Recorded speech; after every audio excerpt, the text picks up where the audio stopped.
So with the announcement of Shadow of the Erdtree made by FromSoftware, I decided it's time to make a video on Elden Ring. Besides name dropping it every now and then in my past videos, I never really said much about it. My 160 or so hours playing this game rivaled my experience playing Red Dead Redemption 2, which is still my favorite game of all time. But the feeling Elden Ring gave me was vastly different from any sort of feeling I've ever gotten from another video game beforehand. While I now think so highly of the game and FromSoft's formula, it wasn't the same in the beginning. My blind approach to the game led me to some harsh realizations that no other games are gonna challenge you to the level that FromSoftware's games do. I believe it is no overstatement or wild take to say that, amongst other fellow video games, Elden Ring is one of the best games of all time.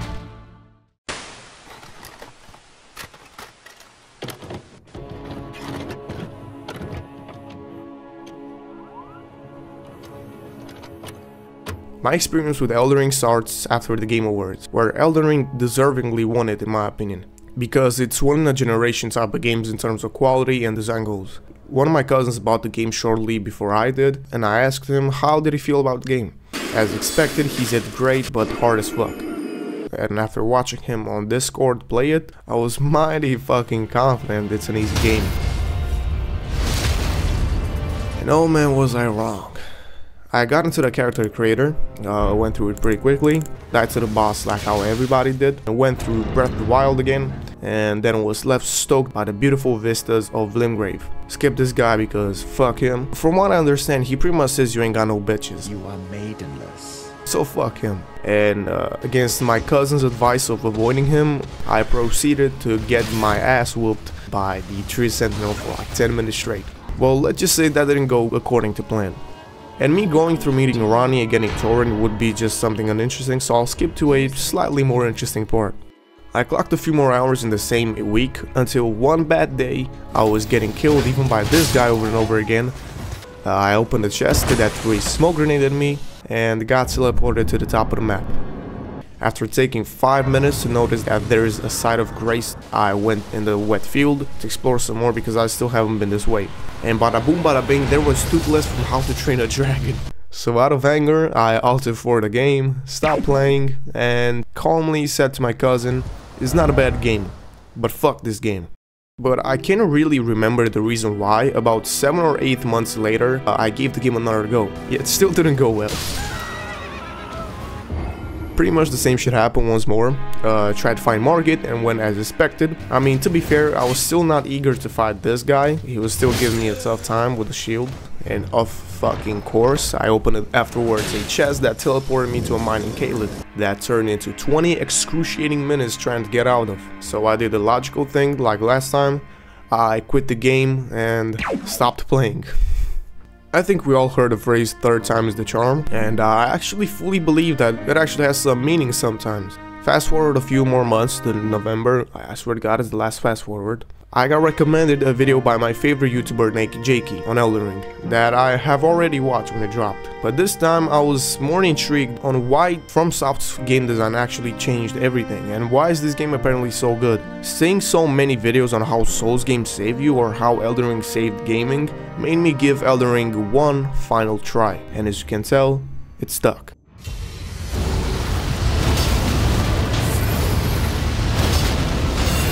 Not only did the game stick with me, it was slowly becoming one of my favorite games of all time. But I was still shit at it and I really couldn't do anything, so I went all the way back to step 1, learning the basics. Simple fundamentals required to excel at this game like time dodges and parrying were something out of my field yet. I decided to play the prisoner because he kinda looks goofy and seeing him always critical to a run with him. I got past Margit, past Godric, past Renala, before adventuring deeper into Caelid in pursuit of Radahn, before realizing that I still don't have any sort of necessary skills to actually beat the game. I was fascinated by how Asmongold beat Radahn with no summons while the entire chat was demanding that he should use them. I'm not going to use summons, stop typing it. You suck on my I don't need summons, I don't need anything. So after hearing either him or someone else, I can't really remember who said it, summons are for pussies, I decided to start a whole new character. Because by that point I was relying heavily on my summons and spells, so my next class was the Confessor, because look how cool that cape is. And also the Incantations, because while I'm not a major fan of a full magic build, I do enjoy some of these things. Everything went right, and I took my time to really learn how to even parry.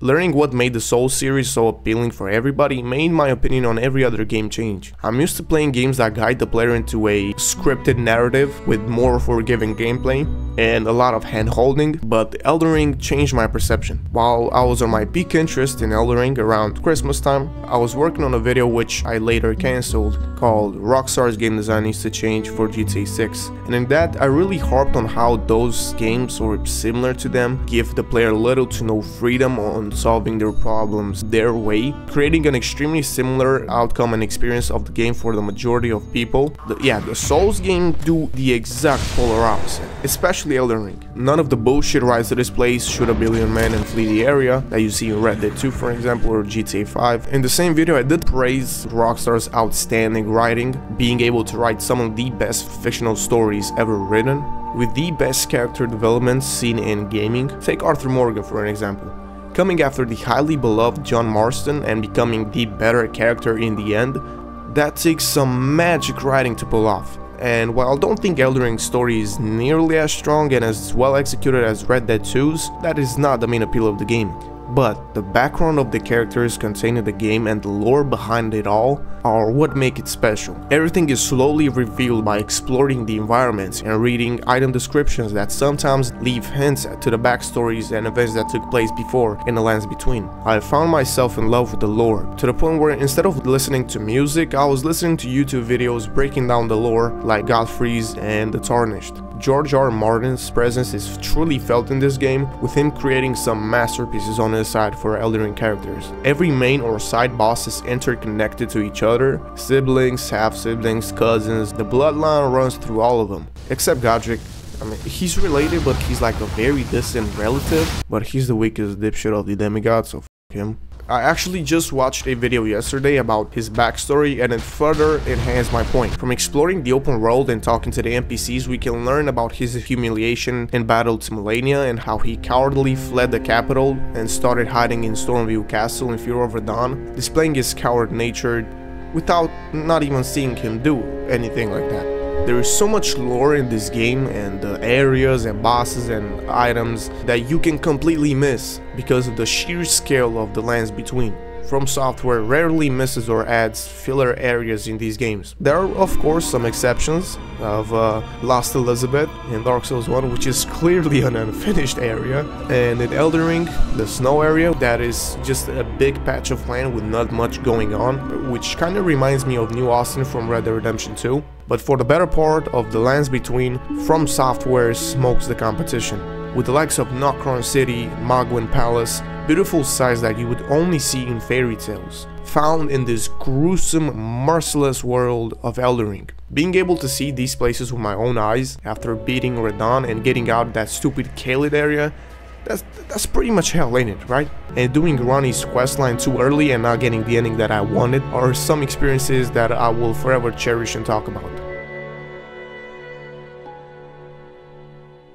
But at this point I was wrapped in this loophole where I couldn't stop playing Elden Ring. Just to put it into perspective to understand the difference, in my early days of Elden Ring, 1 hour felt like 3, and not in a good way.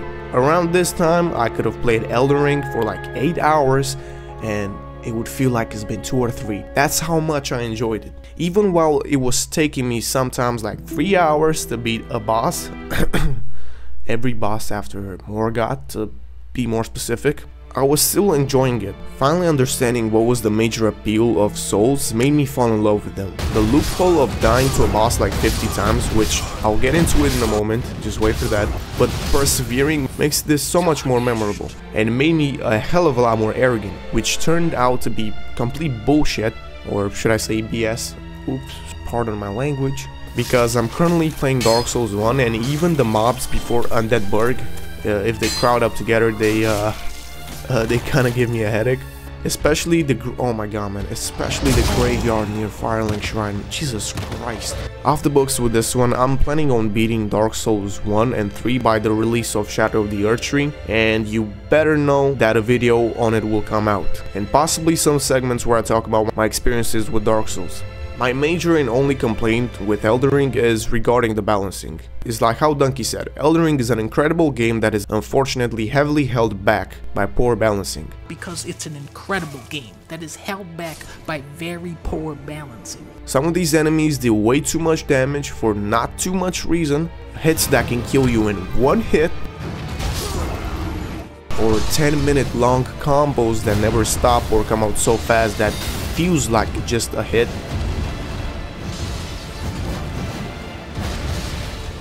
Some combos that you can't even actually really dodge, or have to be an absolute god mode to not even get hit even though you don't know how to play the game.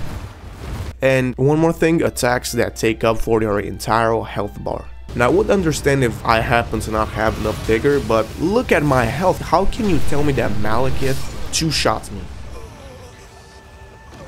Regardless of how hard and merciless these bosses are in the end, with the likes of Malekith, Godfrey and Radagon, beating them gave me the most proud feeling I've ever gotten in a video game, and surprisingly never felt like I was just wasting my time, which not a lot of games are able to do these days. Some of the best gaming moments I've ever experienced alongside Red Dead Redemption 2 and Breath of the Wild. I can now happily say that FromSoftware truly deserves the praise that they get, getting a fool like me to absolutely adore their games. Elden Ring is truly a game for everyone, or should I rephrase it, Elden Ring is truly a game for anyone who's powered by the flame of ambition. And there you have it. That's about it. I want to give some praises before ending. I want to first thank my cousin, he's gonna watch this video I'm pretty sure, for convincing me to buy this game in the first place. I want to thank Miyazaki and FromSoft for making some of the best games of all time. I want to thank Nakey Jakey for convincing me to give Elden Ring one final try. And the most important, I want to thank you for watching my video. And I'll see you next time.